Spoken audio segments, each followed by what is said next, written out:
ധന്യ, രാഹുൽ ഗാന്ധിയുടെ സന്ദർശന പരിപാടികൾ സുരക്ഷാ ഉദ്യോഗസ്ഥരെ കൃത്യമായി അറിയിക്കുന്നില്ല, അല്ലെങ്കിൽ സന്ദർശന പരിപാടികളിൽ പോലും രാഹുൽ ഗാന്ധി സുരക്ഷാ പ്രോട്ടോക്കോളുകൾ ലംഘിച്ചുകൊണ്ട് ഉള്ള പ്രവർത്തനങ്ങൾ നടത്തുന്നു എന്ന പരാതി അദ്ദേഹത്തിൻ്റെ സുരക്ഷാ ചുമതലയുള്ള CRPF-നുണ്ട്. അവർ ഇക്കാര്യം കാണിച്ചുകൊണ്ട് രാഹുൽ ഗാന്ധിക്കും അദ്ദേഹത്തിൻ്റെ പാർട്ടി നേതാവായ മല്ലികാർജുൻ ഖാർഗെയ്ക്കും ഔദ്യോഗികമായി കത്ത് നൽകിയിരുന്നു. ഇനി ഇത്തരം പരിപാടികൾക്ക് പോകുന്നുണ്ടെങ്കിൽ മുൻകൂട്ടി CRPF-നെ അറിയിച്ചുകൊണ്ട് മാത്രമേ പോകാവുള്ളൂ. ഇപ്പോൾ CRPF കുറച്ചുകൂടി കടുപ്പിച്ച് നിലപാടെടുത്തിരിക്കുന്നു രാഹുൽ ഗാന്ധിക്കെതിരെ. എന്താണത്?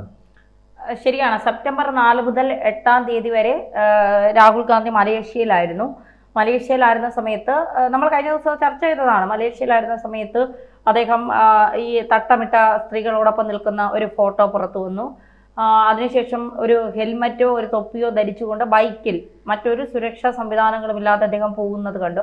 ഇപ്പോൾ രാഹുൽ ഗാന്ധിയെക്കുറിച്ച് എന്താണ് നമുക്ക് ഇത്ര ആശങ്ക എന്ന് ചോദിച്ചാൽ ഞങ്ങൾക്ക് പ്രത്യേകിച്ച് ആശങ്കയൊന്നുമില്ല. പക്ഷേ രാഹുൽ ഗാന്ധിയെ സംബന്ധിച്ചിടത്തോളം ജീവന് ഭീഷണിയുള്ള ഒരാളാണ് രാഹുൽ ഗാന്ധിയുടെ കുടുംബം എന്ന് പറയുന്നത്. മുത്തച്ഛി മുതൽ അച്ഛൻ, വലിയച്ഛൻ അടക്കം പിന്നെ സ്വയം ബോംബ് പൊട്ടി മരിച്ചവരും വിമാനാപകടം ഉണ്ടായവരും പിന്നെ സിഖുകാർ കൊന്നവരും ഒക്കെയാണ് രാഹുൽ ഗാന്ധിയുടെ കുടുംബത്തിലുള്ള മുഴുവൻ ആളുകളും. അപ്പോൾ അതുകൊണ്ട് രാഹുൽ ഗാന്ധിയെ തീർക്കാൻ അത്തരത്തിൽ ആരെങ്കിലും കച്ചകെട്ടി ഇറങ്ങിയിട്ടുണ്ടോ എന്നുള്ളത് അറിയില്ല. പക്ഷേ ഇവർക്ക് രാഹുൽ ഗാന്ധിക്ക് തമ്മിലൊരു വ്യത്യാസമുണ്ട്. അവരൊക്കെ കുറച്ച് ബുദ്ധിപൂർവ്വം ചിന്തിച്ച് കാര്യങ്ങൾ ചെയ്യുന്ന ആളുകളാണ്. രാഹുൽ ഗാന്ധി അങ്ങനെ അല്ലാത്തതുകൊണ്ട് ചിലപ്പോൾ ഒരു പക്ഷേ ഈ കൊല്ലാൻ വരുന്നവർ അദ്ദേഹത്തെ വെറുതെ വിടാനുള്ള സാധ്യതയുണ്ട്.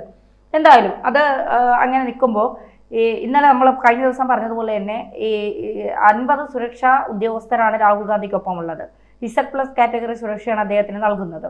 അപ്പോൾ ഈ കാറ്റഗറി സുരക്ഷ നൽകുമ്പോൾ അദ്ദേഹം ഒരു സ്ഥലത്തേക്ക്, ഇപ്പോൾ അദ്ദേഹം ലണ്ടനിലേക്ക് അടുത്ത മാസം അദ്ദേഹത്തിന് പോകണമെങ്കിൽ അടുത്ത മാസം 10-ന് പോകാനുള്ള ഒരു ഇതാണെങ്കിൽ അദ്ദേഹം ഈ മാസം ഒരു 18 തീയതി ആകുമ്പോഴേ ഇവിടുത്തെ വിദേശ മന്ത്രാലയത്തിന് അദ്ദേഹം കത്ത് നൽകണം. ഞാൻ അടുത്ത മാസം 10 തീയതി ലണ്ടനിലേക്ക് ഒരു യാത്ര പോവുകയാണ്.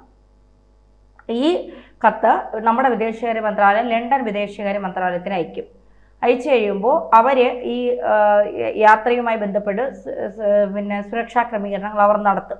ആ സുരക്ഷാ ക്രമീകരണങ്ങൾ നടത്തി ഉറപ്പുവരുത്തിയതിനു ശേഷം അവിടെ നിന്ന് ഇന്ത്യൻ വിദേശ മന്ത്രാലയത്തിൽ അവരൊരു കത്തയക്കും.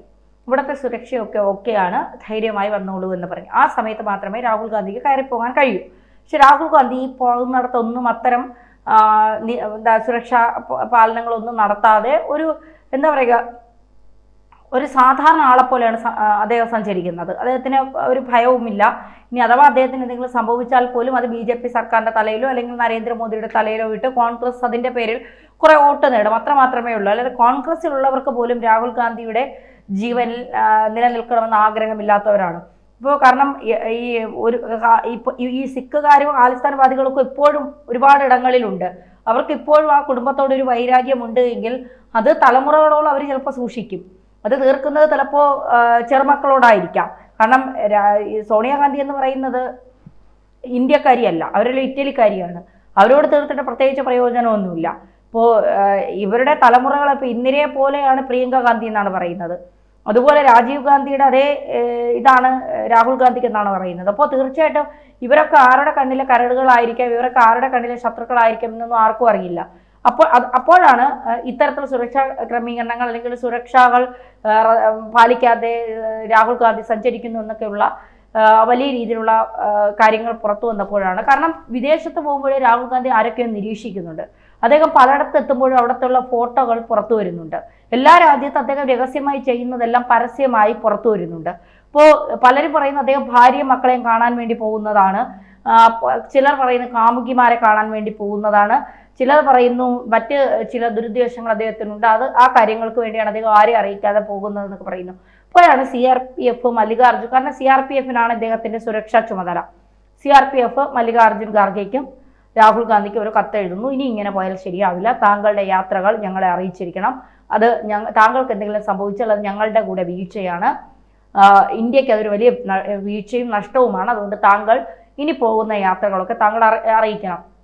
രാഹുൽ ഗാന്ധി അതിന് പ്രത്യേകിച്ച് തീരുമാനമൊന്നും എടുത്തില്ല, കത്തിന് മറുപടിയൊന്നും നൽകിയില്ല. പക്ഷേ CRPF ഇത് സ്ഥിരീകരിക്കാത്തൊരു വിവരമാണ്. CRPF ഇപ്പോൾ പറയുന്നത് ഇനി സുരക്ഷാ ക്രമീകരണങ്ങളില്ലാതെ രാഹുൽ ഗാന്ധിക്ക് ഇന്ത്യയിൽ നിന്ന് പുറത്തു പോകാൻ കഴിയില്ല. കാരണം അത് ഇപ്പോൾ പുറത്ത് പോകണോ വേണ്ടേ എന്നുള്ള ഒരു വ്യക്തിയുടെ സ്വാതന്ത്ര്യമാണ്, അതിൽ കൈകടത്താൻ ആർക്കും അവകാശമില്ല. പക്ഷേ ജീവന് ഭീഷണിയുള്ള ഒരാൾ പുറത്തേക്ക് പോകുമ്പോൾ അത് തടയാൻ ആരാണ് ഉദ്യോഗസ്ഥർ, അവർക്ക് പിന്നെ കടമയുണ്ട് എന്നുള്ളതാണ്. അവരിതുമായി ബന്ധപ്പെട്ട് കോടതിയിൽ അപേക്ഷ സമർപ്പിച്ചാൽ രാഹുൽ ഗാന്ധിക്ക് പുറം രാജ്യങ്ങളിലേക്ക് പോകാൻ കഴിയില്ല. സുരക്ഷയില്ലാതെ രാഹുൽ ഗാന്ധിക്ക് പുറം രാജ്യങ്ങളിലേക്ക് പോകാൻ കഴിയില്ല. അത്തരം ഒരു നിലപാടിലേക്ക് നീങ്ങാനാണ് CRPF തീരുമാനിച്ചിരിക്കുന്നത് എന്നുള്ള വിവരങ്ങളാണ് ഇപ്പോൾ പുറത്തു വരുന്നത്. കാരണം പഠിച്ച പണി 18 അവർ നോക്കി. 50 ഉദ്യോഗസ്ഥരെന്ന് പറയുമ്പോൾ ഈ 50 ഉദ്യോഗസ്ഥരുടെ ശമ്പളം, അവരുടെ ചിലവ്, അവരുടെ മറ്റ് ആനുകൂല്യങ്ങൾ ഇതൊക്കെ കൊടുക്കുന്നത് ഇന്ത്യൻ സർക്കാരാണ്. നമ്മുടെ നികുതി പണത്തിൽ നിന്നാണ് ഒരു മനുഷ്യനെ പ്രൊട്ടക്ട് ചെയ്യാനായി അദ്ദേഹത്തിന്റെ ജീവനെ ഒരു ആപത്ത് ഉണ്ടാകാതിരിക്കാൻ ഇന്ത്യയിലെ ജനങ്ങൾ നൽകുന്ന പണത്തിൽ നിന്നാണ് അദ്ദേഹത്തെ സംരക്ഷിക്കുന്നത്. അപ്പോൾ അത്രയും അദ്ദേഹത്തിന്റെ ജീവൻ അത്രയും വിലപ്പെട്ടതാണെന്ന് ഇന്ത്യൻ ജനങ്ങൾക്കും ഇന്ത്യൻ സർക്കാരിനും തോന്നിയത് കൊണ്ടാണല്ലോ അദ്ദേഹത്തിന് 50ഓളം ഉദ്യോഗസ്ഥരെ പ്രൊട്ടക്ഷൻ വെച്ചു കൊടുത്തത്.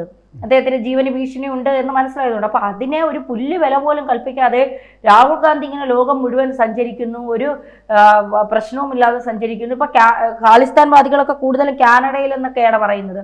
അവിടെയൊക്കെ പോകുമ്പോൾ ഏതെങ്കിലും തരത്തിലുള്ള അപകടം അദ്ദേഹത്തിന് സംഭവിച്ചാൽ, അല്ലെങ്കിൽ ലണ്ടനിലോ അമേരിക്കയിലോ ഖത്തറിലോ UAEയിലോ മറ്റേതെങ്കിലും രാജ്യത്ത് പോകുമ്പോൾ ഇദ്ദേഹത്തിന് എന്തെങ്കിലും ഒരു അപകടം സംഭവിച്ചാൽ അത് ഇന്ത്യൻ സർക്കാരിന് വലിയൊരു പരാജയം തന്നെയാണ്. കാരണം പ്രതിരോധ മന്ത്രാലയം എന്ന് പറയുന്നത് ഇപ്പോൾ BJPയുടെ കയ്യിലാണ്.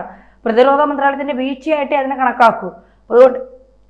അതുകൊണ്ട് തീർച്ചയായിട്ടും രാഹുൽ ഗാന്ധിയുടെ ഈ പോക്ക് അത് എന്ത് രഹസ്യം അദ്ദേഹം ഒളിപ്പിക്കാനാണ് ഈ പോകുന്നതെങ്കിലും, അദ്ദേഹം ആരോടൊപ്പം ചെലവഴിക്കാനാണ് ഈ പോകുന്നതെങ്കിലും, അദ്ദേഹം ഭാര്യ മക്കളെ കാണാനായാലും കാമുകിമാരെ കാണാനായാലും മറ്റു ഉദ്ദേശങ്ങൾക്കായാലും ഇനി ഇന്ത്യയുടെ വളർച്ചയ്ക്ക് വേണ്ടിയിട്ട് എന്തെങ്കിലും സംഭാവനകൾ ചെയ്യണമെന്ന് ഇപ്പോൾ മുഖ്യമന്ത്രി 25 രാജ്യങ്ങൾ കയറി ഇറങ്ങിയിട്ട് ഒന്നും കൊണ്ടുവരാതെ ഇങ്ങ് വന്നല്ലോ. എന്നിട്ട് കുറേ എന്തൊക്കെയോ കിട്ടിയെന്ന് പറഞ്ഞ് വന്നു. ഇവിടെ വിവരാവകാശം ചോദിച്ചപ്പോൾ 25 രാജ്യങ്ങളിൽ കയറി ഇറങ്ങിയതേ ഉള്ളൂ, ഒന്നും ഇവിടെ വന്നിട്ടില്ല.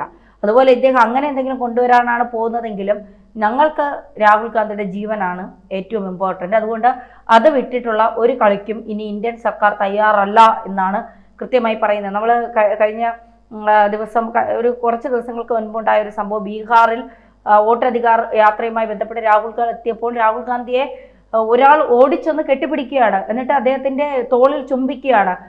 ഒരുപാട് സമയമെടുത്തു അദ്ദേഹത്തിന്റെ ആ ഒരു കൈവലയത്തിൽ നിന്ന് രാഹുൽ ഗാന്ധി ഒന്ന് മോചിപ്പിക്കാൻ സുരക്ഷാ ഉദ്യോഗസ്ഥർ. അപ്പോൾ പെട്ടെന്ന് ഇതുപോലെ അദ്ദേഹത്തിന്റെ അടുത്ത് വന്നിട്ട് ഏതെങ്കിലും ചാവേറുകൾ, അപ്പൊ അദ്ദേഹത്തിന് അച്ഛന് സംഭവിച്ചതുപോലെ അദ്ദേഹത്തിനും എന്തെങ്കിലും സംഭവിച്ചാൽ അത് തീർച്ചയായിട്ടും അത് വലിയ വലിയ ചോദ്യങ്ങൾക്ക് മറുപടി പറയേണ്ട ഒരു സംഭവമായി വരും. ഇപ്പോൾ നാളെ ചോദിക്കും, അദ്ദേഹത്തിന് സുരക്ഷ വേണ്ട എന്ന് പറഞ്ഞെങ്കിൽ നിങ്ങൾ എന്തുകൊണ്ട് സുരക്ഷ കൊടുത്തില്ല? അദ്ദേഹം വേണ്ട എന്ന് പറഞ്ഞു കാണും. പക്ഷെ നിങ്ങളുടെ ഉത്തരവാദിത്വം അതാണ്, സുരക്ഷാ ഉദ്യോഗസ്ഥന്മാരുടെ ഉത്തരവാദിത്വം അദ്ദേഹം വേണ്ട എന്ന് പറയുമ്പോൾ വേണ്ട എന്ന് മാറി നിൽക്കലല്ലോ. നിങ്ങൾ എന്തുകൊണ്ട് അദ്ദേഹത്തിന് സുരക്ഷ കൊടുത്തില്ല എന്നുള്ള ഒരു വലിയ ചോദ്യം വരും. ആ ചോദ്യത്തെ അഭിമുഖീകരിക്കാതിരിക്കാൻ വേണ്ടി തന്നെയാണ് ഇപ്പോൾ ഇങ്ങനെ ഒരു തീരുമാനം സൈന്യത്തിന്റെ ഭാഗത്തുനിന്ന് ഉണ്ടായിരിക്കുന്നത്. രാഹുൽ ഗാന്ധി ഇനി ആ പോക്ക് ശരിയല്ല, ഇനി പോകുമ്പോൾ ഞങ്ങളോട് പറഞ്ഞിട്ട് പോയാൽ മതി.